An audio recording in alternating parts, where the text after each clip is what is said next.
أن يأكل لحم أخيه ميتا فكرهتموه. مش مشكلتي إني ظاهرة. انا السبب اللي طلعني اتكلم النهارده مش عشان خاطر ادافع عن نفسي، انا بس طلعت عشان خاطر بس اهلي. كنت ركزي في حياتك يا حبيبتي بدل ما تلاقي الدنيا بتلف عليكي ويتقال عليكي أضعاف كده. ربنا يهديكي. كل واحد وهو عارف نفسه هو بيعمل ايه. فجأة كتاب العزيز: أيحب أحدكم أن يأكل لحم أخيه ميتا فكرهتموه. مش مشكلتي إني ظاهرة.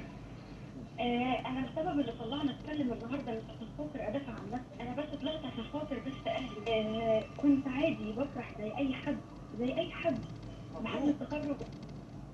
طيب يا جماعة، عشان بس الكلام كتير وبقي اوفر وناس كتير بتتكلم بدون ما تفهم واللي بيحوروا وبيقولوا كلام غريب. انا مش طالعة ابرر، ولكن كنت مشغولة معرفتش ارد. مبدئيا دي كانت حفلة تخرجي، كلنا بنبقى مبسوطين بالتخرج بتاعنا، فانا طلعت رقصت عادي يعني، وده ما اسموش رقص اصلا. أم، حرفيا حرفيا حرفيا. أم، كان في بنات بتهز جسمها كله بدون ذكر اسماء. في ناس كتير بترقص سواء في حفلة التخرج او الفرح. هل الفرح بيفرق عن حفلة التخرج؟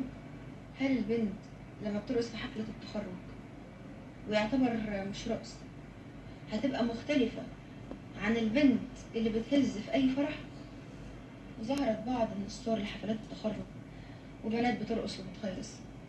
ليه دول ما خدوش الترند ونقال عليهم كلام، واللي طلع يقول انا ماليش ذنب عشان اطلع معاها؟ ويا ترى مالكمش ذنب تطلع معايا ولا علشان خاطر انتوا كنتوا بترقصوا برضو؟ وعلى فكرة انا فرحتي كانت فرحة عادية، ولا كنت بعمل كده عشان اخد الترند ولا الكلام الفاضي ده.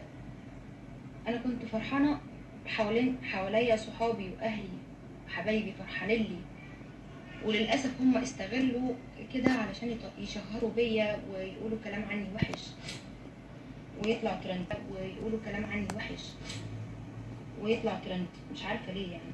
أنا بتشرف جدا بالكلية بتاعتي وبتشرف بدكاترتي. بأي حق تغلطوا في الكلية؟ ملهاش ذنب أصلا. وبالنسبة للبنات اللي بتنزل بيشهروا بيا، أنا ما عملتش حاجة وحشة معاكم خالص. بتشوفوني حبيبتي ويا عمري، ما قصرتش مع حد فيكم خالص، ما عملتش أي حاجة غلط، ما أذيتش حد فيكم. كل حاجة حصلت دي جاية من عندكم، يعني نزلتوا وشهرتوا بيا من عندكم، انتوا اللي عملتوا كل ده.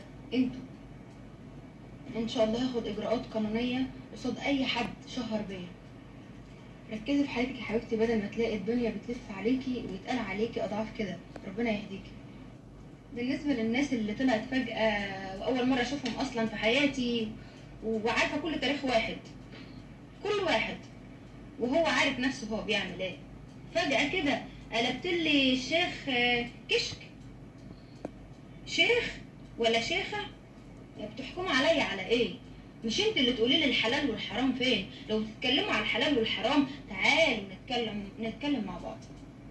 يعني مثلا زي عروسة بتلبس روب، بتجيب فوتوغرافر، تمام؟ مش بيصورها في الأوضة وهي لابسة الروب؟ مش ده حرام؟ ولا ايه؟ ولا انتوا لوكلوك على الفاضية ومفيش الشعر؟ لما العروسة مثلا يوم فرحها بتبقى محجبة حجاب كامل، تروح قلع الحجاب خالص بتصور بشعرها وتعمل فيديوهات بشعرها، مش ده حرام؟ كل واحد عارف الحلال والحرام، احنا كبار مش صغيرين.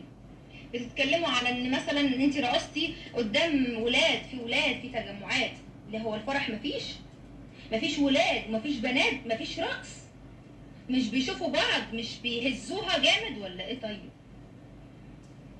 انتوا بتقولوا انت بترقصي بتعملي الحركات دي قدام الولاد. على الاقل انا رقصي ما كانش ملفت، ومش ذنب ان انا كنت مختلفه، انا ما عملتش اي حاجه خالص. اهلي عارفيني كويس قوي، وما عملتش اي حاجه في الخفا نهائي نهائي نهائي. زي ما انت بتقولي في تجمعات، ما في افراح بيبقى في تجمعات وبيبقى في مسخره. انا على الاقل بعمل كل حاجه قدام كل الناس. مش مشكلتي اني ظاهره، مش مشكلتي. ما عملتش اي حاجه وكفايه اهلي عارفين بنتهم بتعمل ايه. ما بعملش اي حاجه في الخفا خالص. كل حاجه على عينك يا تاجر. ما بخافش من حد. بالنسبة لأهلي، أنا أهلي علموني الصح والغلط كويس، فما تجيش حضرتك تشككي في تربية أبويا وفي أمي وإخواتي. انت ما تعرفنيش أصلا، ممكن تكوني عارفاني من بعيد، بس انت تعرفي حياتنا ماشية ازاي؟ انت تعرفينا احنا أصلا ما تعرفيش، فمش من حقك ولا من حقك تتكلموا عني ولا عن أخلاقي ولا عن أهلي. معايا اخواتي رجاله ويسدوا عن الشمس، اقسم بالله ما مش هزار. وعندي بابا اقسم بالله احسن راجل في الدنيا، والله العظيم ما بعملش حاجه من وراهم خالص، وعارفين بنتهم كويس ان انا ب100 راجل ما بعملش حاجه غلط. الحمد لله بابا صاحبي واخواتي صحابي، ما بعملش اي حاجه غلط من وراهم، عظيم ما بعملش حاجه من وراهم خالص، وعارفين بنتهم كويس ان انا ب100 راجل ما بعملش حاجه غلط. الحمد لله بابا صاحبي واخواتي صحابي، ما بعملش اي حاجه غلط من وراهم، فمش هستنى شويه منكم يتكلموا. ليه انا الشخص اللي بيتشتم وبيتهان وبيتهزق بدون سبب؟ انا لما طلعت رديت من بشاعه الكلام، انا سمعت كلام وحش خالص، انت لو مكاني مش هتستحملي. الواحد بيتقي ربنا قبل ما يتكلم عن اي شخص. هو الواحد لو بيشوف شغله ويطور من حياته يبقى ده وحش، واهله مش مربيين وفيهم وفيهم وفيهم؟